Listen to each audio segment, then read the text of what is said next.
Well, I have reviewed many books on this channel, but I have never reviewed one that I didn't like. And I thought I would give that a try today. And we're going to be looking at Desiring God by John Piper. Now, before we get into this review, I did want to make a few qualifiers first, before I say anything else. The first one is, I am a fallible man, and anything that proceeds out of this mouth is fallible. I could be completely wrong on anything, and if I am, please correct me. I would like to be corrected if I am wrong. I would greatly appreciate that, so please put it in the comments down below if I am wrong or if you believe me to be wrong. And the second thing is, I must say that I have never liked John Piper. I've never liked his preaching. I've never liked his style of communication or anything like that. But I've never read any of his books, and this book was brought to me by some people that mean the world to me and have influenced my life considerably and mean the world to me, if I didn't just say that. And so I feel like I came into reading this book from an unbiased basis. Now, one might ask me, why do I hate John Piper? I don't hate John Piper. I just cannot stand the way he talks, the way he moves, and he's just creepy to me. But, I mean, I understand that that's my own personal opinion. I'm sure that he has taught good things, and I'm sure that he has helped the kingdom and those fellow believers who listen to him. And I listen to preachers that I'm sure that other people can't stand. That's just the way that it is, and so it's not anything personal against him. I'm not trying to attack him, and I'm not trying to attack anyone who does appreciate his work. I am simply trying to review this book, but I wanted to just say, to qualify what I'm about to say about the book, I don't like John Piper, but I feel like I can objectively, unbiasedly review this book because it was given to me by people who mean so much to me. So let's go ahead and dive into the review. First, let me welcome you if you're new to Petra Publications. My name is Davis, and on this channel I review books, and mostly Reformed books, but also books that I believe that would benefit the Christian soul. And in this case, I'm warning against a book. So yes, welcome to the channel. Desiring God is a book with 312 pages. With a study guide, it comes out to be 343 pages. It is a paperback book in this edition, and it's kind of cheapish paper, just kind of your typical glued paperback. Nothing to write home about there. Let's dive into a little bit of information about the author of the book, John Stephen Piper. He was born on January 11th, 1946 in Chattanooga, Tennessee, USA. And he obviously is still alive today. His father was an evangelist for over 60 years. And let me give some information about him. He also married Noelle Henry in 1968, and they've had 5 children, one of which was adopted, a daughter. And most of us today have heard at least, if we haven't heard from his son, we've heard of his son, Abraham, which is a terrible, terrible situation there, and I do hope that we are praying for him. He is living in apostasy, if you do not know. And some information relating to this book. This is Piper's most popular work, and of course the name of his ministry came from this book. It's how he really started off, and it was written in 1986 and has gone through many reprints and many newer editions. Okay, so now that we got that covered, let's go ahead and dive into the content of the book. And sorry for that again, that was my reminder text, but we're just going to keep going. I do not like the contents of this book. Let me read, I'm just going to read the chapter headings here to give you a taste. So there's a preface, and then there's an introduction, How I Became a Christian Hedonist. Number 1, the happiness of God, the foundation for Christian hedonism. Conversion, the creation of Christian hedonism. Worship, the feast of Christian hedonism. Love, the labor of Christian hedonism. Scripture, kindling for Christian hedonism. Prayer, the power of Christian hedonism. 7, money, the currency of Christian hedonism. 8. Marriage, a matrix for Christian hedonism. Missions, the battle cry of Christian hedonism. And suffering, the sacrifice of Christian hedonism. And then there's an epilogue. Why have I written this book? 7 reasons. An appendix. Why call it Christian hedonism? And then there's a study guide, scripture index, person index, subject index. And of course, I always speak highly of indexes. I do love a good index. So let's dive into why I dislike this book so much. Now, let me say, I again must qualify this. I could be very wrong on this. Correct me if I'm wrong. And I also, this could go on for a very long time, and I've tried to kind of condense it into a few points here. And so I'm going to try not to get too frustrated here. It does make me a little bit angry how he's done, or what he's done here in this book. So I'll try not to get too heated and just, again, talk about the content of the book. Now, I have been told, I've sought wisdom on this, and I've been told that my means, I'm wrong on my means, like where I've kind of, the conclusion that I've come to is correct, but the means by which I got there are incorrect. So hear me out. Perhaps you agree with my means. Perhaps you agree with them. I don't know. Perhaps you agree with them. Perhaps you disagree with them. I don't know. I'm stuttering all over my words. But so yeah, let's go ahead and take a look at this. Number 1, this entire book is built upon a misinterpretation. This entire book is built upon Westminster Catechism, question 1, answer 1, that says, the chief end of man is to glorify God and enjoy Him forever. But he changed it. Let me see if I can actually find it in here. He changed it to, the chief end of man is to glorify God by enjoying Him forever. But I think this is a complete misunderstanding of the Westminster Catechism and the Westminster Divines. If you change it to by, it would imply that the only way that we can glorify God is by enjoying Him.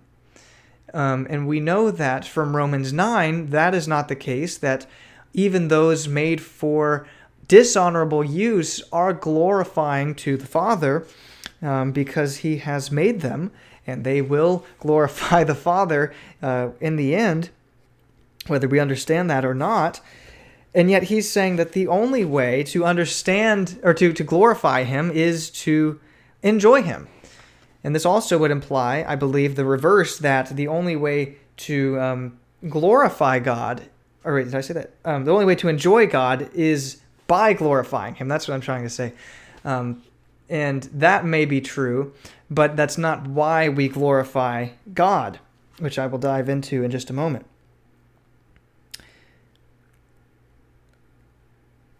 Number 2, hedonism is not Christian. Hedonism is not Christian. What do I mean by that? Well, this is where I get kind of frustrated. What is hedonism? It is the act of seeking pleasure. It is viewing everything as if we're just kind of in this world of like, okay, we need to do this because it makes us feel good. And I completely disagree with that. I completely, just the most amount of disagreement I could have is how I disagree with that statement. There is no such thing as Christian hedonism. We do not serve Christ because He tells, or because, I said that wrong, sorry, I'm all riled up now, but we do not serve Christ because it makes us feel good, but rather because He tells us to, because He commands us to, because He's worthy of us serving Him. And that is not a Christian idea. And let me read real quick. This came across my mind as I was preparing for this video. Ecclesiastes 12, verse 13. The end of the matter, all has been heard. Fear God and keep His commandments, for this is the whole duty of man.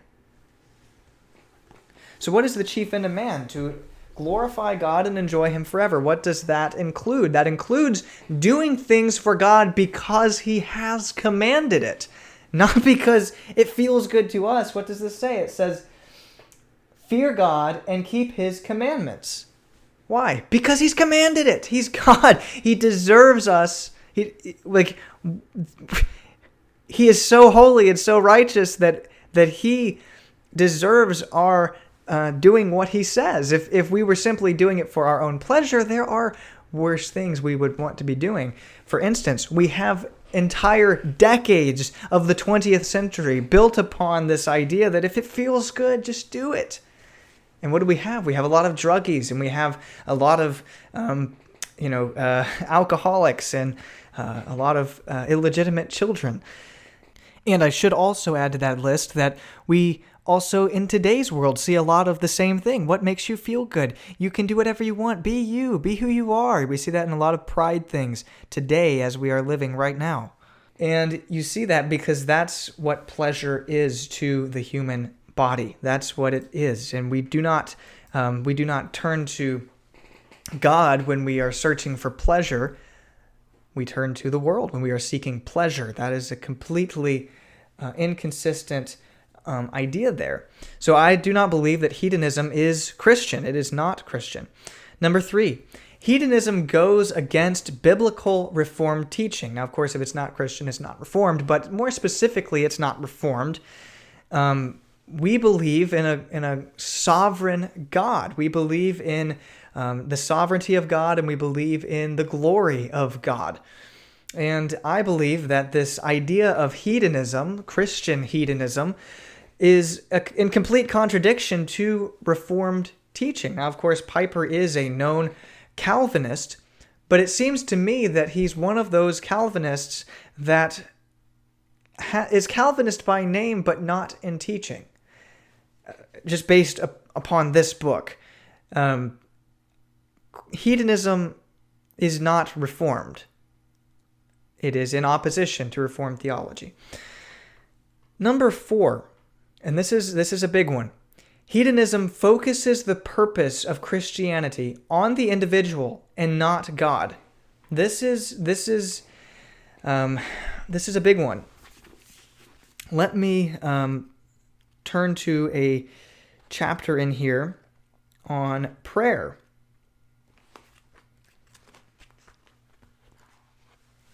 And he forms this entire chapter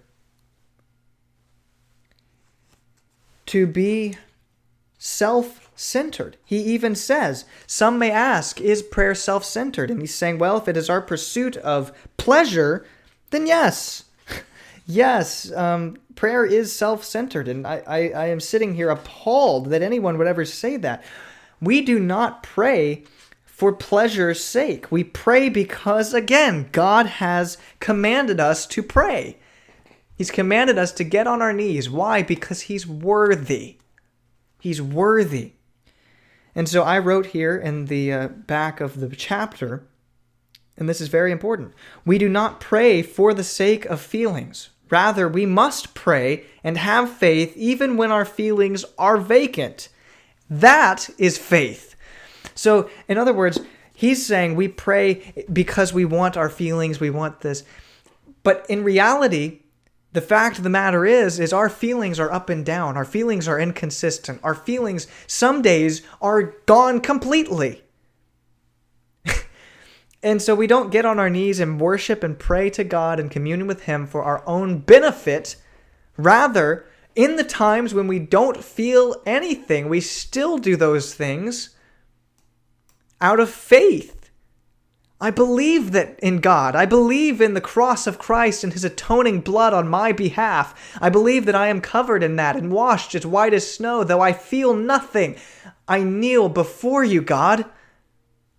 That is faith.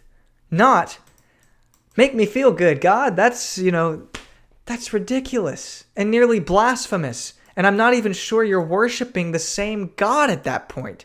If you're worshiping your own feelings instead, or relying on them to show you that you're truly communing with God, that's ridiculous. And again, I apologize if I'm getting a little worked up here. But he also mentions he brings into the equation marriage. And marriage, I said, is not based upon feeling. For if it were, none would last. It is based upon the commitment, perseverance, etc. This is not hedonism. So he brings up this idea that marriage is a hedonistic construct. This idea that in the biblical idea of marriage is hedonistic. And I think that marriage by itself is a good example of why hedonism and Christianity doesn't work. They don't combine together. They don't mesh. Why is that? Well, as I mentioned, and I'm not married. I do, by the grace of God, hope to be one day, but I am not, so I don't have experience in this firsthand, but I do have lots of people telling me this, that feelings don't last. They go away. And what are you left with? You're left with a commitment and a decision. You're left with perseverance and endurance and just this idea of we have sworn before God and before these all these people that we are going to stay together. And that's when you use that to stay together. It's not based on those feelings. And the same thing comes when you're worshiping God, when you're praying God. Sometimes you don't feel anything. But it's that commitment, it's the perseverance, it's the faith that you have that keeps you going in those times. So marriage is not hedonistic. And I don't know why he would have thrown that into the book, knowing, or maybe not even realizing, I don't know. But I realized that that's not hedonistic in any shape, way, or form. Now, my last point here is one that, again, is rather close to home. It is personal to me. Anyone that's followed the channel for quite some time would know that I am a Ryle enthusiast, a J.C. Ryle enthusiast. And in the back of the book, in his conclusion, 7 reasons why I, am a hedonist, or whatever it was he called it, he rejects Ryle's wisdom and his warning against Piper's idea. Let me see if I can find this. I didn't write the page number down. One moment. Here we go. Okay. And when he said this, when he got to this point, I pretty much, fortunately we were at the end of the book because I would have thrown it down and never have finished it, because this is just pure wisdom. This is biblical. And it's a biblical warning against these folly ideas. Listen to what Piper says, and I quote, "I am aware that calling this philosophy of life Christian hedonism runs the risk of ignoring Bishop Ryle's counsel against the use of uncouth and newfangled terms and phrases in teaching sanctification. Nevertheless, I stand by the term for at least 6 reasons." So what does he do? He quotes Ryle, and he says, we don't need him. Forget that. Which makes me angry for 2 reasons. One, obviously you're throwing out what we all know to be biblical wisdom, a wise counsel. That's number 1. Number 2, he put that in there when it wasn't necessary to have been in there. He could have said, here are 7 reasons why I believe this. And instead he said, here's this man that anyone who's read him knows is a biblical scholar, and we're going to throw out his teaching for the sake of my own. And that also leads me, I think I skipped one, number 5. I'll go back because it's actually, I should have done this in this order anyway. So that last one was number 5. This will be number 6. Christian hedonism is a new-made idea.